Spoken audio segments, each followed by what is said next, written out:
လွန်ခဲ့တဲ့10နှစ်ကဂျပန်ပြည်ကိုသွေးချောင်းစရောင်လုပ်ခဲ့တဲ့ဒန်နာအီလာလူသမားကြီးဟီတိုကီရီဘတ်တိုဆိုင်ယာအခုတော့တာမန်လေတွင်စာမှုပိုင်းတယောက်ဖြစ်ပေါ်လာခဲ့ပါပြီ။ဓာတ်ကိုင်ထားတဲ့လူကနောက်ထပ်လူမတတ်တော့ဘူးလို့ကြေပေးလိုက်ဘာဖြစ်မလဲ။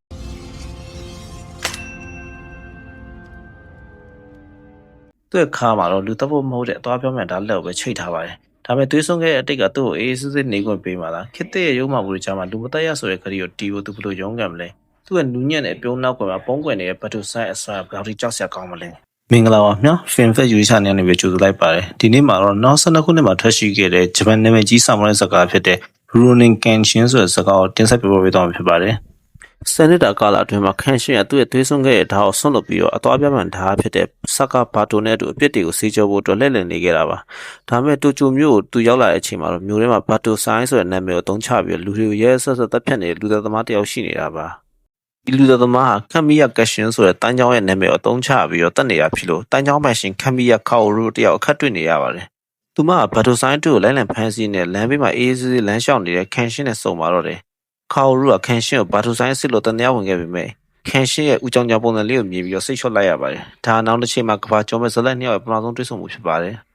်ခန့်ရှင်းကကာရူရဲ့ဒိုဂျိုကိုညင်းနဲ့မျိုးရဲလူမိုက်ခိုင်းနေရရင်စတင်ရင်ဆိုင်ရပါတယ်ဒီနေရာမှာတစ်ဖက်ကကုံတဲ့ရုပ်ခန့်ယူတက်ခဲတာဒိုဂျိုကိုသိမ်းမဲ့ဖို့အတွက်လူမိုက်တွေကိုလွှတ်လိုက်ပါတယ်အဲ့လူမိုက်တွေထဲမှာအေယာမဓာယူကင်ထားတဲ့ဆာနိုဆူခဲဆာကာရာလည်းပါဝင်လာပါတယ်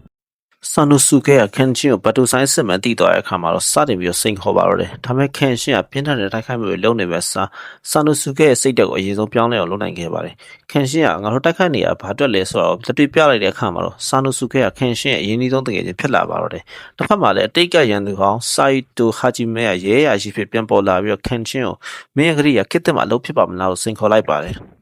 မြို့ထဲမှာတော့အန်နေရှိရဲ့ဘိန်းမှုအစ်စ်တွေကပြန့်နှံ့နေပြီးတော့လူတွေအများကြီးတေဆုံးနေရပါတယ်။အဲ့ဒီဘိန်းမှုတွေကိုတင်းထဲမှာထုတ်လုပ်ပေးနေရသူကတော့ဆံဝင်မာလေးမီဂူမီတက်ခါနေပါ။သူမခန်းနီရဲ့လက်ထဲကနေထွက်ပြေးလာပြီးတော့ခါအိုရူရဲ့ဒိုဂျိုမှာခိုးလုံးဝင်တောင်းခဲ့ပါတယ်။ခန့်ရှင်းကသူမကိုကောက်ဝယ်ပြီးဆုံးဖြတ်လိုက်ပေမဲ့လည်းခန်းနီကတော့လည်းတကူလက်မလျှော့ခဲ့ပါဘူး။သူကဘာတိုဆိုင်တူဖြစ်ဟန်ဆောင်ထားတဲ့ဂျင်းအီဦးတို့မီဂူမီကိုပြန်လို့ဖို့ဆေးလွတ်လိုက်ပါတယ်။ဂျင်းအီကခန့်ရှင်းလိုပဲစိတ်ကူးပေါက်နေတဲ့လူသက်သမားတစ်ယောက်ပါ။သူတို့နှစ်ယောက်ရင်ဆိုင်မှုကနေတဆင့်ခန့်ရှင်းရဲ့မသက်ရဆိုတဲ့ခရီးကပထမဆုံးအကျစမ်းသပ်ခံရပါတော့မယ်။ခန့်ရှင်းတို့နဲ့အတူဒိုဂျိုမှာခိုးလုံနေတဲ့ဆရာဝန်မလေးမီဂူမီယာအစာပိုင်းမှာတော့ဆွတ်ချက်ချက်နဲ့ခန့်ရှင်းတို့အမြင်ကပ်နေပုံရပေမဲ့တကယ်တော့သူမမှာကြီးမားတဲ့အပြစ်ရှိစိတ်ခံစားနေရတာပါ။အဲ့ဒီအချိန်မှာပဲလီယိုမှာခန့်ယူကဒိုဂျိုပိုင်မီကိုလိုချင်တာကြောင့်ရုံးမာတဲ့နီကိုစတင်ပြီးတော့သုံးပါတော့တယ်။အဲ့ဒါတော့ရက်ွက်ထဲကရေတွင်းတွေကိုအစိတ်ခတ်လိုက်တာပါ။ဘာသာရေးအကုန်လုံးလည်းအစိတ်တင်ပြီးတော့ခါအိုရူရဲ့ဒိုဂျိုရောက်လာကြပါတယ်ခါအိုရူကဆေးဝါးနဲ့လူနာတို့ပြုစုပေးပါတယ်အဲ့တော့မြင်လာရတဲ့မီဂူမီယာလူတွေကိုတေးစေနိုင်တဲ့ဘိန်းဖြူကိုထုတ်လုပ်ခဲ့တဲ့သူမရဲ့လက်နဲ့လူတွေကိုကယ်တင်တဲ့ခါအိုရူရဲ့လက်ကိုနှိုင်းယှဉ်ပြီးတော့ရှောင်သွားခဲ့ပါတယ်အဲ့နောက်မှာတော့အခြေအနေကပိုပြီးတော့ဆိုးလာပါတယ်ခန်းနီကမီဂူမီကိုပြန်မပေးရက်ွက်တစ်ခုလုံးမီးရှို့ပစ်မယ်လို့ချိန်ချောက်လာပါတယ်မီဂူမီကသူမကြောင့်အပြစ်မရှိတဲ့လူတွေဒုက္ခရောက်မှမလိုလားပါဘူးဒါကြောင့်တညမှာသူမကခန်းရှင်းတို့အိပ်ပျော်နေတော့ခါဦးရဲ့ဓာတ်တို့လေးကိုယူပြီးတော့ခန်းနီကိုလှုပ်ကြံဖို့အတွက်တယောက်တည်းထောက်ခွာသွားခဲ့ပါတယ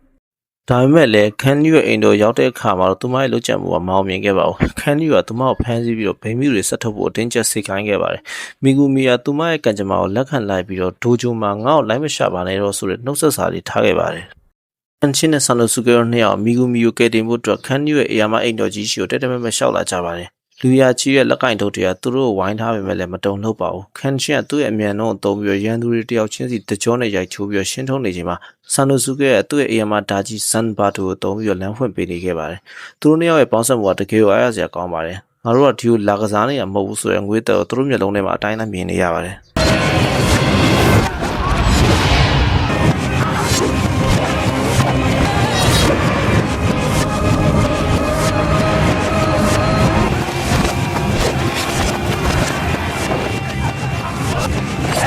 ်အင်းနောက်မှာတော့အိမ်တော်တွေကိုရောက်တဲ့အခါဆန်နိုဆူခဲကသူ့အတွက်ရန်လိုစစ်ကိုတွေ့သွားပါတယ်အဲ့ဒါတော့ခန်းယူရဲ့ထိတ်တန့်လူသားသမားဘန်ဂျင်းအီနိုကြီးပါသူတို့နှစ်ယောက်အမိဖို့ကြောင့်လည်းတယောက်လက်သီးချင်းခြေထောက်ချင်းအားပါရအပြိုင်ထိုးနေကြပါတယ်ဆူကဲတို့တိုက်ပွဲကခေါင်းသုံးတဲ့တိုက်ပွဲမဟုတ်ပါဘူးဘသူကပို့ပြီးတော့ခံနိုင်ရရှိတယ်ဆိုတဲ့မန်ပြိုင်ပွဲပါဆန်နိုဆူကဲကသူ့ရဲ့ဒဏ်ရာတွေကိုယူမဆိုင်ပဲငါ့ရဲ့လက်တီးကမင်းထက်ပိုလေးတယ်ဆိုတော့တတ်သိပြခဲ့ပါတယ်တစ်ဖက်မှာလည်းခန်းရှင်းကအိမ်တော်ရဲ့အပေါ်ကိုတက်သွားရင်းနဲ့ရှီအောင်အိုနီဝဘန်ချူအဖွဲ့နေတဲ့ဓာချင်းရှိပိုင်နေရပါတယ်အဲ့နောက်မှာတော့ခန့်ရှင်းတို့အခန်းထဲကိုဝင်ကန်နီးပါပဲမျောလင်းထားတဲ့ຢာတစ်ခုကဖြစ်လာပါတယ်လူရုံမှာခန်းနီကမင်းတို့ဆာမူရိုင်းတွေရဲ့ခက်ကကုံသွားပြီလို့အော်ရင်းနဲ့အမေရိကန်လုံးဆက်သက်နဲ့ချင်းနဲ့စတင်ပစ်ခတ်ပါတော့တယ်ဒါဟာဒါနဲ့တနက်ထိတိုက်တွေးကြတဲ့အခိုက်အတန့်ပါပဲကြီးစံတွေကဒဇက်ထွက်လာပြီးတော့ခန့်ရှင်းတဲ့ဆန်နဲ့ဆူကဲတို့ကတိုင်နေတဲ့နောက်မှာပိတ်မိနေပါတယ်ဒါ ဒါကြီးဘယ်လောက်တော့ဒီလိုဆက်နှစ်ကြီးကိုဘလို့ရှင်မလဲတွေးနေတဲ့အချိန်မှာပဲအိမ်တော်ရဲ့ပေါ်ကနေရဲရရှိစိုက်တူဟာကြီးပဲပေါ်လာပါတယ်သူကနေရန်ကိုနင်းပြီးတော့လေပေါ်ကနေသူ့ရဲ့နာမည်ကြီးဂတူစုတိုင်းခွက်နဲ့ဆက်နှစ်ကြီးကိုဖျက်ဆီးဖို့ကြိုးစားပါတယ်အဲ့နောက်မှာတော့ဒီ3ယောက်ပေါင်းစီးသွားပြီးတော့ကစ်တဲ့လက်နဲ့ကြီးကိုအနိုင်ယူဖို့ကြိုးစားချပါတော့တယ်